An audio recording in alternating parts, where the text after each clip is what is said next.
Looks like everything's working. All right, go ahead and hop in, get comfy. We'll get going in about 5 minutes.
We got about 2 more minutes. Let everybody trickle on in.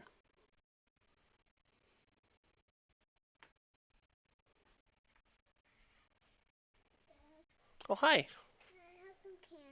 Oh, see, she's getting me when I'm vulnerable.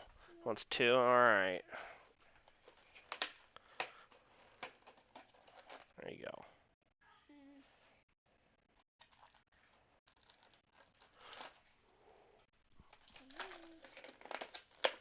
Alright. Goes down. That's a kid who knows when to strike.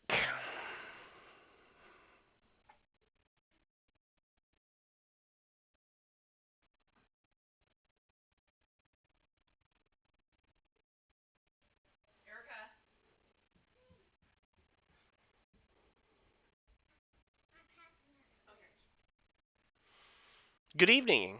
How you guys doing? Hope you guys have been having a good week. We're wrapping it up. We're almost to the end. I'll tell you, after this week, I'm done with snow for a while. I don't want to shovel anymore. I just want it all to go away. For now, I'll settle with it just staying off the roads.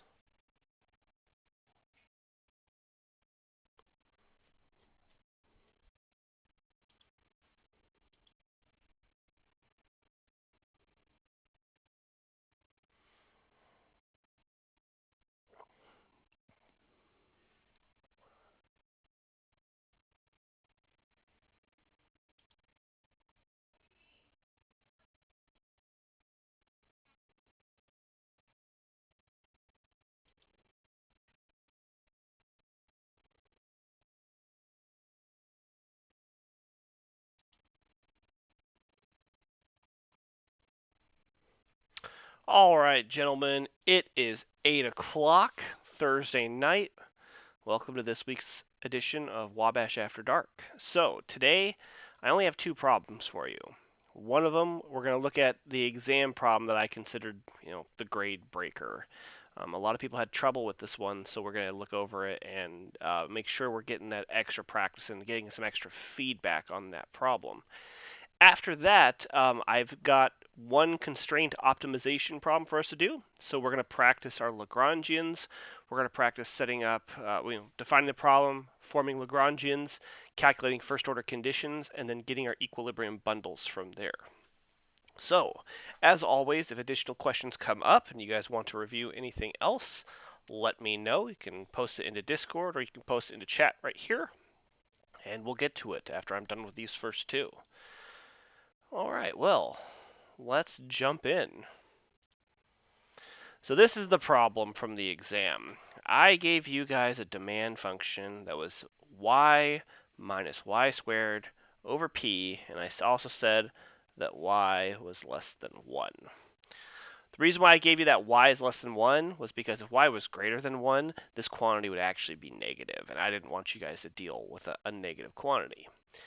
But the first question I asked you was, what is the income elasticity of demand? And I gave you a value of y, that y was equal to 0.5.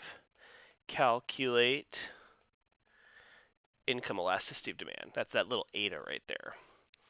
So to do this problem, you had to remember two things. First thing you had to remember was the formula for the income elasticity of demand. That's the partial derivative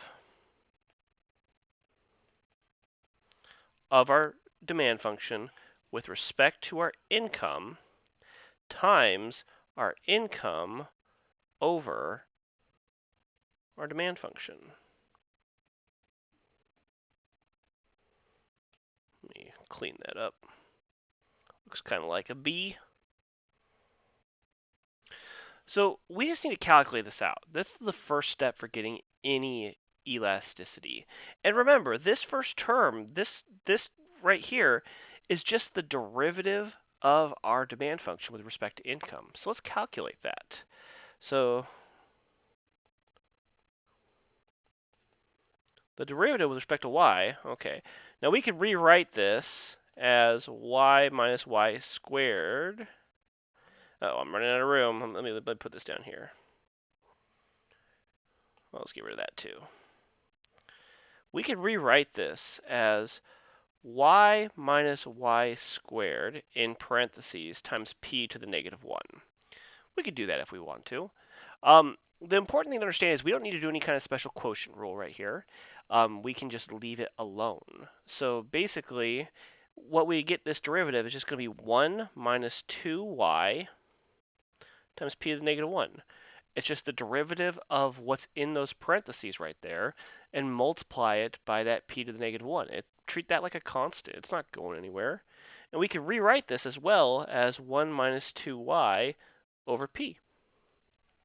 So there we go. And I think that's where a lot of people got stuck. It was just calculating that derivative. But it's just 1 minus 2y over p. So going back, plugging that in right now, we've got 1 minus 2y over p times y divided by qd of py, our demand function. Well, let's just plug our demand function in for that. So y minus y squared over p. That's all you got to do. From here, we just got to simplify, and a lot of stuff's going to simplify here. So let's see what I can do. All right, let's make sure we keep track of everything. So we have this 1 minus 2y times y, and then this p has to go up to the top as well, because it's dividing by a fraction. When you divide by a fraction, the denominator of the fraction at the bottom goes into the numerator. And that is all over. I'm going to put the y minus y squared first times p. So there we go. That's organized a lot better. And in fact, the p's are going to cancel out. And in fact, this y is going to cancel out with that squared and a y right there as well. So I end up with 1 minus 2y over 1 minus y. right there, that is my uh, my income elasticity. 1 minus 2y over 1 minus y. Let me make sure I just did that correct real fast, because factor that out. Yep, we're good. And the last thing you would need to do is plug in y equals 0.25 into this. So y equals 0.25. That would be 1 minus 2 times 0.25, 0.5, over 1 minus 0.25, which equals 0.5 over 0.75, which equals 2/3. And that's it. That's the calculation right there. So this is actually a really neat demand function that I gave you guys, and it's a little bit exotic, honestly, because we're going to find that for different values of income, sometimes the income elasticity is going to be positive and sometimes the income elasticity is going to be negative. For most goods that we'll look at in this class, the income elasticity, it may not always be constant, but it will almost always be strictly positive or strictly negative. We'll always be able to say that we have a normal or an inferior good.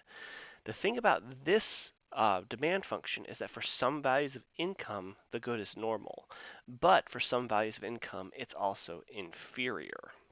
So that part C, this question I asked you was, for what values of y is our income elasticity inferior, or is this good inferior? And to do that, to figure out if we're having inferior good, we just need to know where our income elasticity is negative. Because if our income elasticity is negative, then we are definitely dealing with an inferior good. So substituting that in, I get 1 minus 2y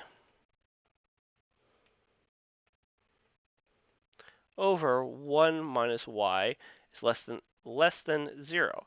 And so for any value of y that this inequality holds, we have to have an inferior good.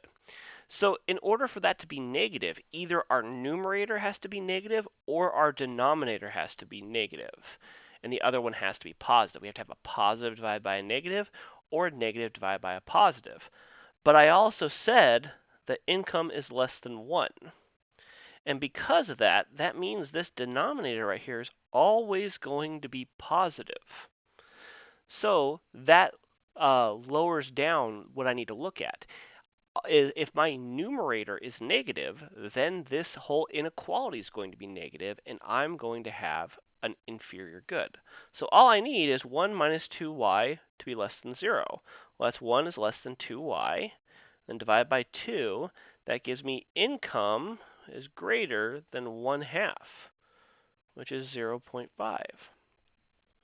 So basically, if my income is greater than 1/2, an increase in my income beyond that point will cause me to consume less of this good, and that good becomes inferior. But if my income's below that, an increase in my income will induce me to consume more of that good. It'll be a normal good. So you might be wondering what kind of good might exhibit this kind of behavior. And the best example I can give you is actually beef, or ground beef specifically.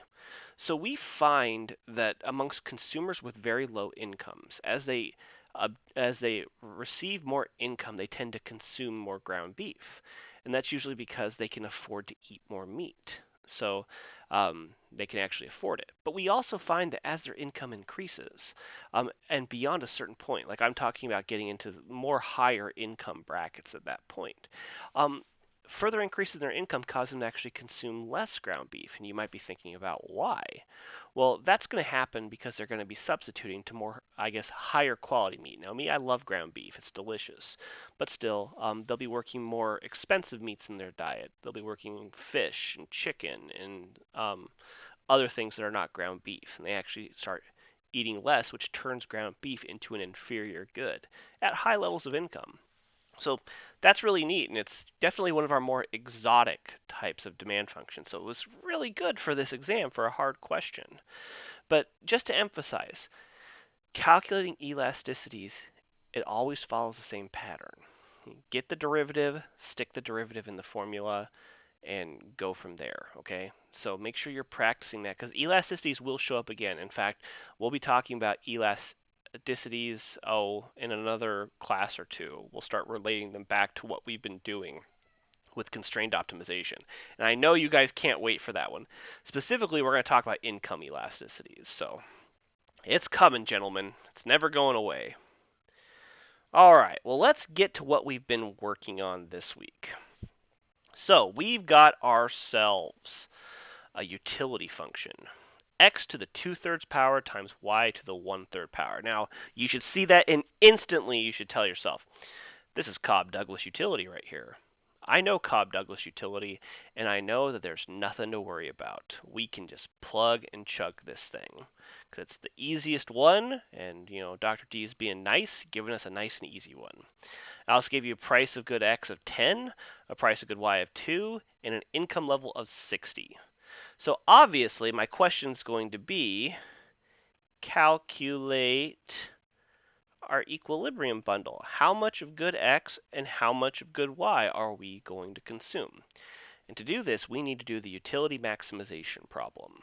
So let's set that up. The UMP, utility maximization problem. Our objective is that we want to maximize.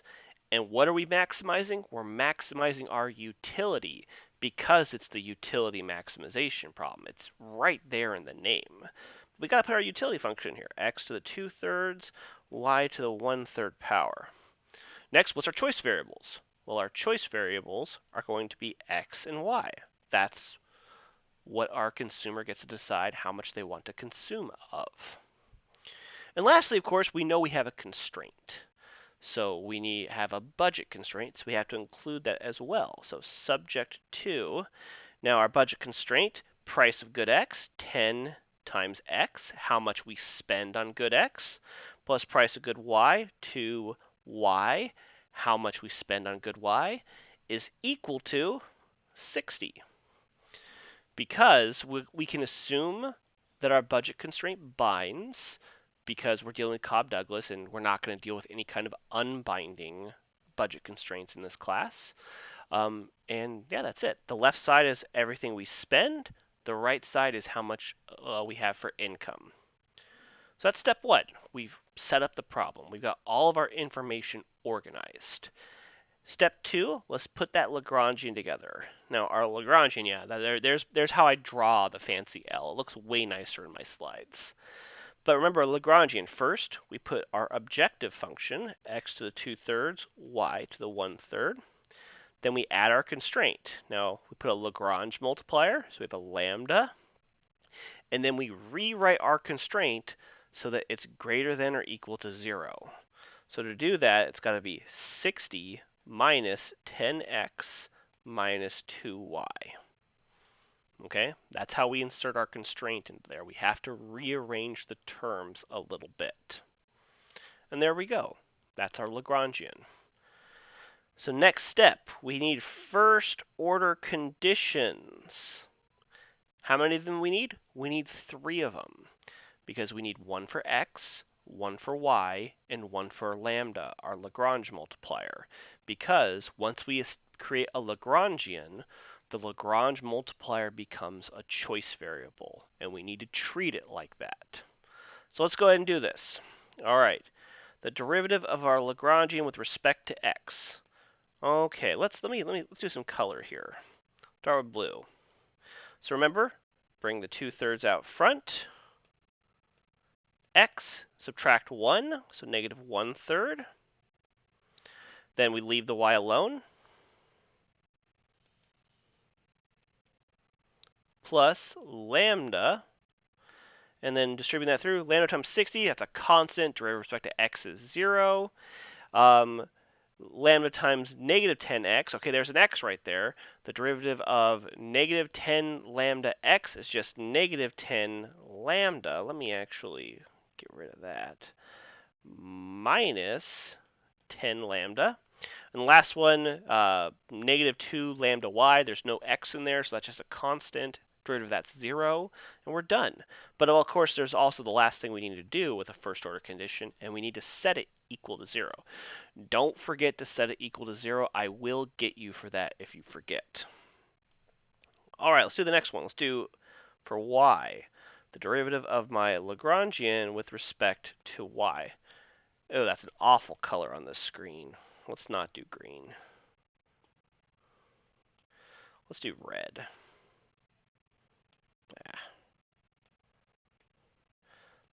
There we go. Okay, same thing as before. We bring that 1/3 out front, leave the x alone, because it's just along for the ride. We subtract 1 from the exponent of y, and we get 1/3 x to the 2/3 y to the negative 2/3. Then we have minus, and again, distributing all these through, the first two are just constants, they disappear, but we get minus 2 times lambda when we get the derivative of our budget constraint. And once again, we set that equal to 0, because that's what we do with first order conditions. And the last one, of course, the derivative of our Lagrange with respect to our Lagrange multiplier, it's always just going to equal this right here. That's it every time. It'll just be whatever's inside the parentheses if we've done our Lagrange multiplier correctly. Just going to be 60 minus 10x minus 2y, and again we set it equal to 0 because that's what we do with first order conditions. But right here, we've got 3 equations and 3 unknowns. So our 3 unknowns, of course, are x, y, and lambda. And our 3 equations are, of course, listed. So from Reed, will you be putting this entire question in this order? Absolutely, I will be. Yeah, and also just remember that this stream is recorded. I will post the replay onto Canvas so you can watch it later as well. But anyways, right here, just 3 equations and 3 unknowns. We can solve this. Now, the key to solving this, though, is not making it any harder than it needs to be to solve it. So when we solve these 3 equations and 3 unknowns, the first thing we want to do is we want to use these first 2 to get rid of lambda. Get rid of lambda. And the way we're going to do that is we're going to rearrange these ones. So I'm going to take this first one, 2/3 x to the negative 1/3 y to the 1/3, and I'm going to move everything with a lambda in it to the other side. That equals 10 lambda. I'm going to do the same thing with the second first order condition. 1/3 x to the 2/3 y to the negative 2/3 equals, and move that to the other side, 2 lambda. So from here, I do a nice little math trick. I'm going to take this left side and divide it by the left side of the other equation. So I have 2/3 x to the negative 1/3 y to the 1/3 divided by 1/3 x to the 2/3 y to the negative 2/3. And that equals 10 lambda over 2 lambda. You can do that. We haven't changed any values. That's totally fine to do. And when we do it like this, the lambdas cancel out, and we got rid of lambda. That's exactly what we want to do. And furthermore, we can simplify the left-hand side too. 2/3 divided by 1/3, that's just equal to 2. And this area right here, this guy, now I'll tell you, whenever you have Cobb-Douglas, it always simplifies to the same thing. It's just y over x. So this whole gross expression right here, it just simplifies to 2y over x. That's it. And I can also say that that equals 5. And right there we have a tangency condition. Okay, let's clean this up a little bit more. I'm going to multiply both sides by x. I'm going to divide both sides by 2, and I get y equals 5 halves x. Okay. Y equals 5 halves x. There we go. So I know what my relationship between x and y is going to be in equilibrium. The last thing we need to do is use that third first order condition, which was 60, what was it, minus 10x minus 2y equals 0. I'm going to rearrange this a little bit. We got 10x plus 2. Now I'm going to put this y in there. 5 halves x equals 60. So this is just, the 2's cancel out. 10x plus 5x equals 60, or 15x equals 60. and divide both sides by 15, I get x star equals 4. So in equilibrium, we're going to consume 4 units of good x. And then once we get that, we go and we plug it right back in here. And we get y star equals 5 halves times 4. So let's see, that's 20 divided by 2, which is equal to 10. And then we're done. So you don't have to write this on your solutions, but we have x star, y star equals 410. In equilibrium, we're going to consume 4 units of good x and 10 units of good y, and that's it. And we're done right there. So that's where we're at right now with constrained optimization. Naturally, we can go a lot further with this. In fact, that's what we're going to be doing tomorrow. We're going to start abstracting this a little bit. That instead of deriving equilibrium bundles, we're actually going to derive demand functions, which it's super powerful. This is something that, if you're pursuing an economics education, you will keep doing. So it's, again, one of our most important techniques in economics, deriving demand functions. So anyways, that's actually it for everything I have prepared for tonight, just the 2 problems. So I'll open it up. Do we have any other questions, any other things that we want to talk about before I let you guys go? We've only had 2 lectures since the exam, so not quite as much material. So I'll give you guys just a moment.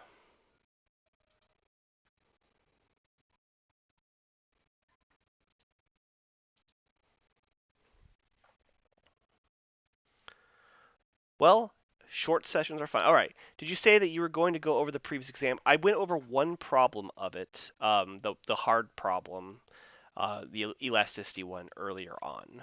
So I'll post that to Discord as well. The other problems were fairly trivial. I feel like if you want to talk about them further, come chat with me. So while we're on the topic of the first exam, so just as a note for you guys. The second exam is 2 weeks from tomorrow, so we're stepping it up in a big way. It's gonna creep up on you real fast. And if I'm gonna be perfectly honest, the material for the second exam, it's more challenging than the material for the first exam. So truth be told, what we've learned in the last 2 days is critical for the second exam. But I'm not trying to scare you. I promise it's not the hardest thing we're going to do on the exam. We are going to do one thing that is a little bit harder. And so make sure that you're getting comfortable with this, because getting comfortable with this is what's going to help you succeed in this next exam. So if you are not feeling comfortable with calculating first order conditions, with setting up Lagrangians, you got to come see me, because we got to make sure you're ready to go. Okay?